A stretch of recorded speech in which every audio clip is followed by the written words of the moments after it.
හයි කට්ටිය. ඉතින් මං අද ඇවිල්ලා ස්පෙෂල් කමන්ට්ස් මෝල් එකට අපි බලමු මම මොන shops වලට යන්නේ කියලා. මම පළවෙනිට ගියේ ඒරෝපැස්ටල් එකට. මම පළවෙනි try on කරපු outfit එක මම මේක denim material එක නිසා මම මේකට ගොඩාක් ආසයි. ඊට පස්සේ try කරේ මෙන්න මේ dress එක. ඒකේ material එකට වැඩි ආස නැති නිසා මං ඒක ගත්තේ නැහැ. ඊට පස්සේ මං ගියේ area එකට. මේ top එක මාර comfortable. හැබැයි මම මේ short එක නම් වැඩි ආස හිතුන්නේ නැහැ. ඒක නිසා මම මේ top එක විතරයි ගත්තේ. තියෙන අනිත් option එක මේක සුදු බල් skirt එක තියෙනවා blue color skirt එක තියෙනවා. මේක චුට්ටක් cheerleader පාටයි එක. edit කරලා ගන්න.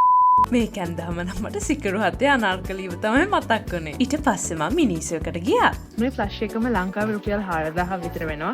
ඒත් මෙහෙ මේක ඩොලර් 8යි. ඒ කියන්නේ රුපියල් 3000ක්වත් නෑ. මේ තියෙන්නේ මං ඊළඟට ගිය ස්පෝර්ට්ස් බඩු කඩේ. සොකර්, බේස්බෝල්, ටෙනිස් වගේ ගොඩක් ස්පෝර්ට්ස් වලට මේක ඉක්විප්මන්ට්ස් හොයාගන්න පුළුවන්. මං හිතන්නේ මේක තමයි මේ මෝල් එකේම තියෙන ලොකුම ස්ටෝ එක. ඒ කියන්නේ Nike, Adidas, Puma, ඒ කියන්නේ ඔක්කොම බ්‍රෑන්ඩ්ස් ගොඩාක් තියෙනවා. මේ තියෙන්නේ ඒගොල්ලන්ගේ Nike වල ලස්සන ස්වෙටර් කලෙක්ෂන් එක. ජිම් එකට එහෙම අදින්න මේ පින්ක් එක පොඩක් ලස්සනයි කියලා මට හිතෙනවා. ඊට පස්සේ මං JD ස්පෝර්ට්ස් එකට ගියා. මේකේ ඇඳුම්, සපත්තු, කැප්ස් වගේ ඒවා තමයි තියෙන්නේ. මේ තියෙන්නේ මං try on කරපු පළවෙනි සෙට් එක.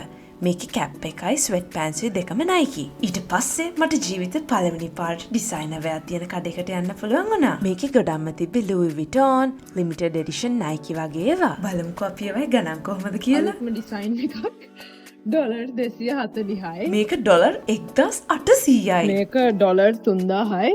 මේක සුට්ටක් හරි මං හයියෙන් ඇද්දොත් මෙන්න මේක එළියට ඇවිල්ලා අලම් එකක් යනවා. ඒක නිසා මං ඉතින් වැඩි අදින්න යන්නේ. ලංකාවේ සල්ලි වලින් මේ සපත්තු දෙක මිලියන 7කට වඩා ගණන්. ඒ ගණන් දැකලා දුක හිතුණාට පස්සේ අපි ෆුඩ් කෝට් එක පැත්තට ආව කන්න. මම ස්ට්‍රොම්බෝලි එකක් try කරා. ඒක රෝල් කරපු පීසා එකක්. ඒක ඇතුලේ chicken, bacon, pepperoni වගේම cheese උත් තිබ්බා. ඊට පස්සේ අපි අන්තිමට තව එක shop එකකට ගිහිල්ලා ගෙදර ගියා.